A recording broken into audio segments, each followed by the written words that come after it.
course, when we go out, we usually do our grocery. Dapat ba dinidisinfect din lahat ng binili nating items? When we go to the grocery, again, this is a high traffic area. Maraming tao, hindi natin kilala ang mga bumibili ng mga items. I would say that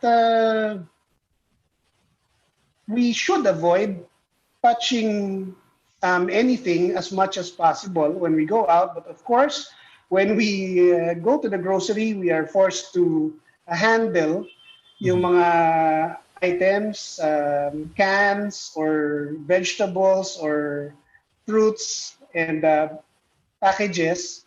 So, it's good to know that there are certain, that it's good to reassure ourselves by disinfecting yung mga items na binibili natin. So when we go to the groceries, again, touch as little as possible.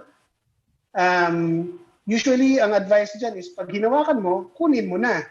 Huwag mo nang hawakan ng lahat ng prutas dun sa store para makapamili ng gusto, pindot-pindutin pa. So, mas maganda na one touch and then buy it na. Okay?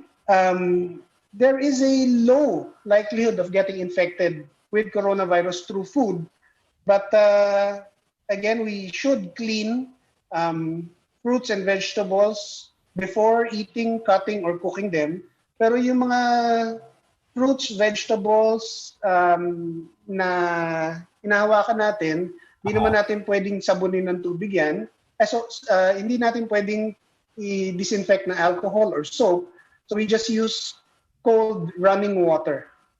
Okay? So yung from the faucet, banlawan lang natin ng tubig na maligam-gam. Okay?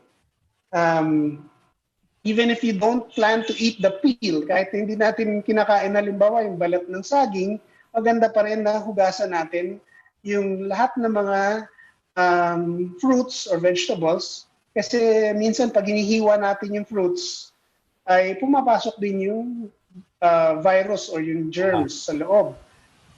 Again, normal cooking temperature will kill the coronavirus. And siguro we clean the packaging. Coronavirus has been found to survive for 3 days sa plastic and for 1 day sa cardboard. Ayan, okay. How about yung mga pera naman, Doc? Do we need to disinfect it as well? Yeah. Ang mga coins at saka mga paper money natin, alam naman natin that they will last years and years. At during the lifetime of these coins or paper money, marami ang hawak sa kanila. So, of course, it will be useful na i-disinfect natin yung ating mga pera na hinahawakan, or better yet, gumamit lang tayo ng cashless transaction kung pwede, kung maaari.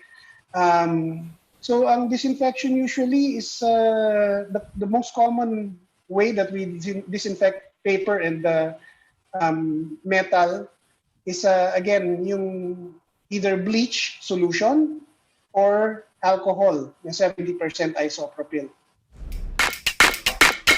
To learn more about first aid, emergency preparedness, and disaster awareness, don't forget to click the subscribe button.